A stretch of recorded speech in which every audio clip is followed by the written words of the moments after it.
Putain, mais elle est complètement morte cette plante, faut que je lui donne à boire là. Allez ma belle, cul sec, cul sec, cul sec. Oui, salut tout le monde, bienvenue à Académie, j'espère que ça roule pour vous, moi ça va super. Aujourd'hui, je vous propose juste mes lectures de la semaine, parce que j'ai pas le temps en fait d'écrire, j'ai pas le temps d'imaginer toutes sortes de conneries, donc je suis en train de faire le con là, bon bref. Je me suis dit, mes petites perruches d'amour, elles méritent quand même qu'on leur donne une petite vidéo de qualité, ce qui plus est, hein, j'espère, sur des œuvres que j'ai kiffé. J'ai lu quand même deux comics, je sais c'est pas beaucoup par rapport à certains, car ils ont moins 8, 10 dans la semaine, mais moi j'ai pas que ça à branler si tu veux. Bon, chacun sa vie, hein, si tu veux, mais moi je trouve que 2 c'est pas mal quand t'as un travail, une famille, enfin, je suis pas en train de justifier, on en a rien à foutre parce qu'il y a des gens qui n'arrivent même pas à lire un seul comics pendant un mois. C'est-à-dire qu'ils ont peut-être une famille qui leur prend énormément d'énergie, un travail qui leur prend énormément de temps, et quand ils lisent une page dans leur putain de lit, ils sont là, ils s'endorment à la première, et puis ils relisent la première, ils s'endorment. C'est un monde sans fin. Ils en ont marre, ils ont envie de s'évader, mais ils peuvent pas. Donc on va immédiatement se calmer. J'ai lu deux comics que j'ai beaucoup aimé, un récent, un ancien. Vous allez voir, le récent c'est Marjorie Finnegan, criminel temporel, et Batman année 100. Les deux je les ai kiffés pour des raisons évidemment bien différentes, mais je voulais vous en parler parce que c'est important de parler. Et là je crois que je parle beaucoup trop, on va y aller. C'est parti.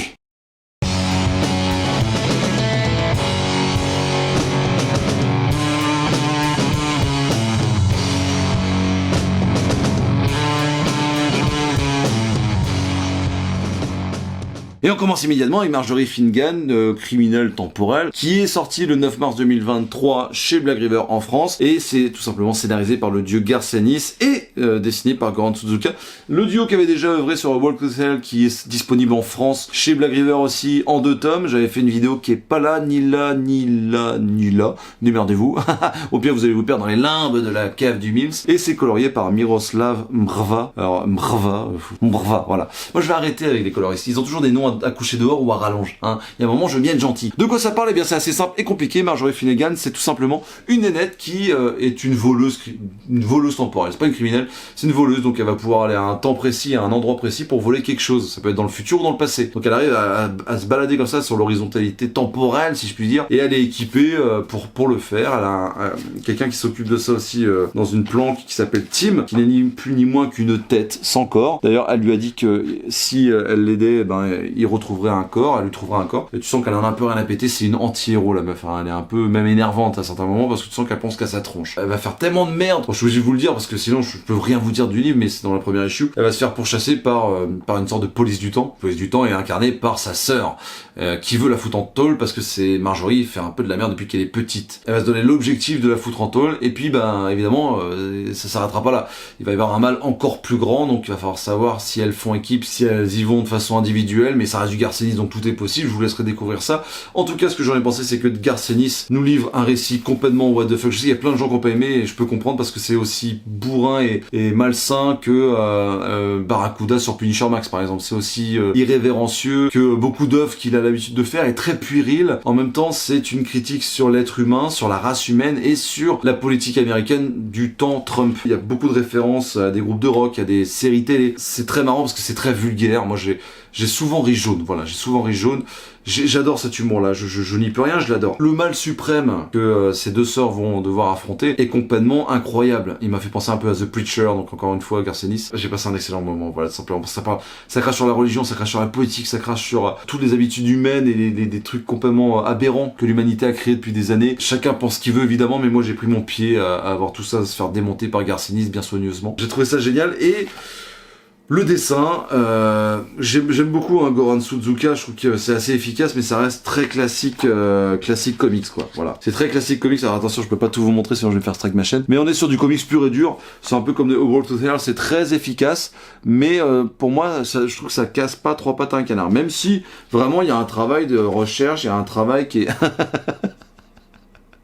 C'est ce genre de délire, mon pote. C'est ce genre de délire. Je peux pas vous le montrer. Il y a beaucoup de scènes d'orgie, il y a beaucoup de scènes de violence, il y a beaucoup de scènes un peu de what the fuck. C'est vrai que c'est un comics what the fuck. Et j'ai beaucoup aimé. Voilà, j'ai beaucoup aimé. Que vous dire de plus si ce n'est que je vous conseille évidemment sa lecture. J'espère que vous lui donnerez sa chance parce que réussir à garder une sorte d'objectivité sur le monde qui l'entoure et réussir à le trifouiller de façon complètement dégueulasse. Moi je trouve ça génial et je trouve que ça vaut vraiment le coup d'œil. Feuilletez-le avant de l'acheter, mais moi je suis persuadé que ça peut plaire à plein de gens. Mais si vous aimez le gore, l'irrévérencieux, je pense que cette œuvre est complètement faite pour vous. Bah non, ça va mieux toi.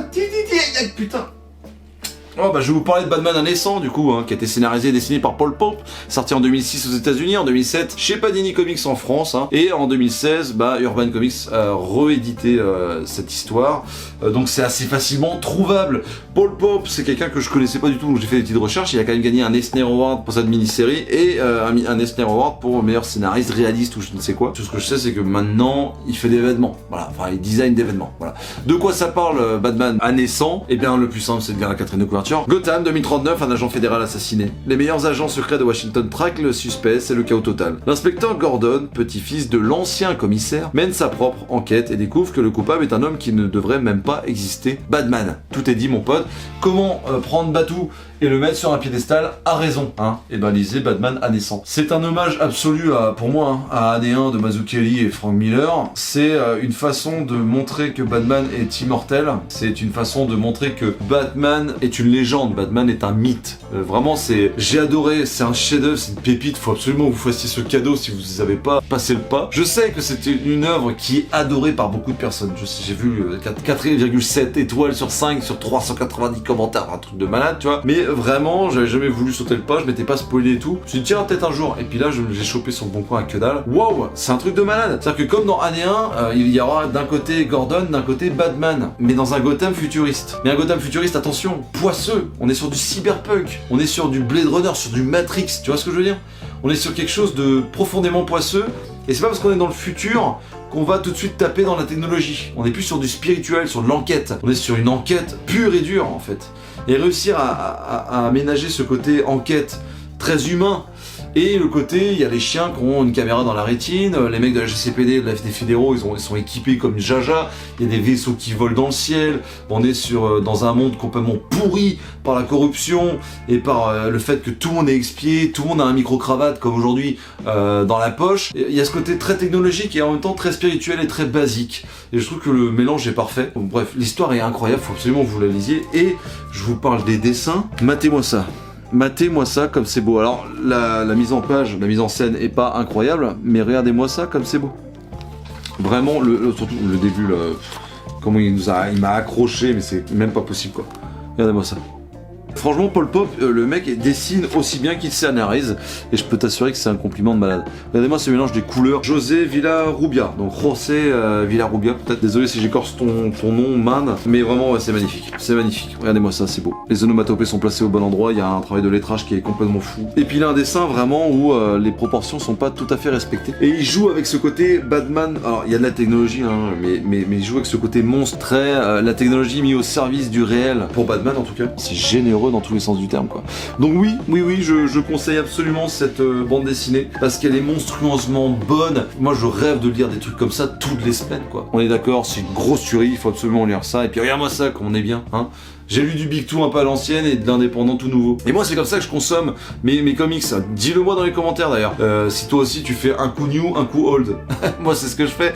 Et parce que le new évidemment je me tiens au courant de ce qui se fait par rapport à ma chaîne YouTube. Et puis j'aime découvrir de nouveaux comics indépendants là pour la plupart du temps qui parlent et qui traitent de faits de société actuels. Parce que forcément ça résonne immédiatement. Et j'ai pas honte de le dire, je rattrape énormément de petites pépites, énormément de classiques que je me suis pas mis à lire quoi. Et du coup ça fait plaisir parce que tu vois deux salles, deux ambiances, mais au final tu prends un pied monstre pour les deux. Et ça c'est beau. N'hésite pas à commenter, liker et partager cette vidéo. Suis-moi sur Insta, TikTok et Twitter. Et sur ce, moi je te fais d'énormes bises. Prends soin de toi et à très bientôt. Regarde-moi ça. Elle a poussé. Je suis sûr qu'elle a poussé. Ouais.